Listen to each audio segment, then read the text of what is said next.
मैं Hindustan Unilever company में operator का काम करता हूँ। मेरा कंपनी घर से 10 किलोमीटर दूर है। मेरे पास एक बाइक है जिससे मैं अपना घर से कंपनी और कंपनी से घर का सफ़र पूरा करता हूँ। एक दिन ऑफिस से घर जा रहा था तो रास्ते में मुझे मेरे कॉलेज जिसमें मैंने अपनी ग्रेजुएशन पूरी की थी उसके बाहर एक लड़की दिखाई दी जो मुझे देखकर मुस्कुरा रही थी।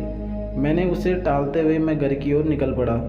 दूसरे दिन फिर वही लड़की मुझे उसी जगह पर दिखाई दी। वो मुस्कुरा कर हंस रही थी और मैं भी मुस्कुरा रहा था और लेकिन मैं वहाँ से निकल पड़ा। मुझे उसकी प्यारी से मुस्कान से प्यार हो गया था लेकिन कभी रुकने की कोशिश नहीं की। वो लड़की कई दिनों तक मुझे दिखी और एक दिन वो मुझे वहाँ नहीं दिखाई दी।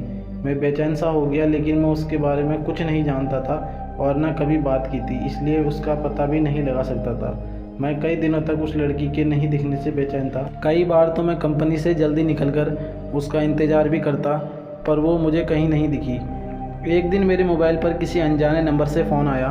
मैंने फ़ोन उठाया तो एक लड़की बोली। उसने मेरा नाम पूछा और मुझसे बात करने लगी और बताया कि मैं वही लड़की हूँ जिसे तुम रोज़ बाइक से गुजरते हुए देखा करते थे।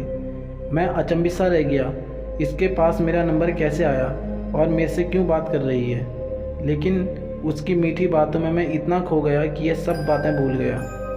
एक दिन उसने मुझे कॉलेज के बाहर मिलने के लिए बुलाया। मैं और मेरा दोस्त हम दोनों बाइक पर उससे मिलने के लिए गए। क्योंकि कभी मैं लड़की से अकेले नहीं मिला था तो मैं बहुत ज़्यादा घबरा रहा था। मैं और मेरा दोस्त जैसे ही कॉलेज के बाहर पहुँचे तो वहाँ वो लड़की कहीं पर भी दिखाई नहीं थी। मैंने काफ़ी फ़ोन लगाया लेकिन फ़ोन स्विच ऑफ था। मैं घर लौट गया। घर में घुसते ही उसका फ़ोन आया तो मैंने गुस्से से कहा कि हम वहाँ पर आपका इंतज़ार कर रहे थे, आप क्यों नहीं आई। तो उसने कहा तुम अपने दोस्त को क्यों साथ लेकर आए थे, मुझसे अकेले मिलने आना। मैंने कहा ठीक है। अगले दिन सुबह सुबह मैंने उसके फ़ोन लगाया लेकिन उसकी मम्मी ने फ़ोन उठा लिया।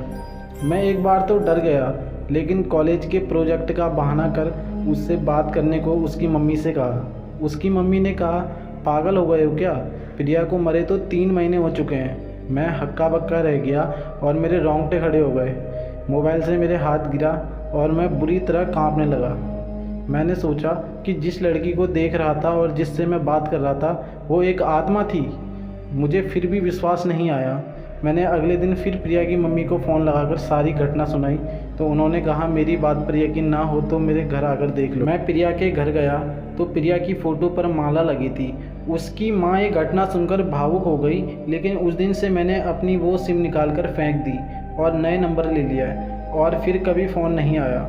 लेकिन आज भी मैं अनजान नंबर से अक्सर सहम जाता हूँ। मित्रों, अगर आपको मेरी आप बीती पसंद आई तो शेयर ज़रूर करें। ये कहानी मैं प्रिया को समर्पित करता हूँ। तो दोस्तों, आज की कहानी आपको कैसी लगी कमेंट सेक्शन में बताना ज़रूर। अगर आप चैनल पर नए आए हैं तो चैनल को सब्सक्राइब करना बिल्कुल मत भूलना क्योंकि आने वाली ऐसी ही वीडियो की नोटिफिकेशन सबसे पहले आपके मोबाइल में जाए।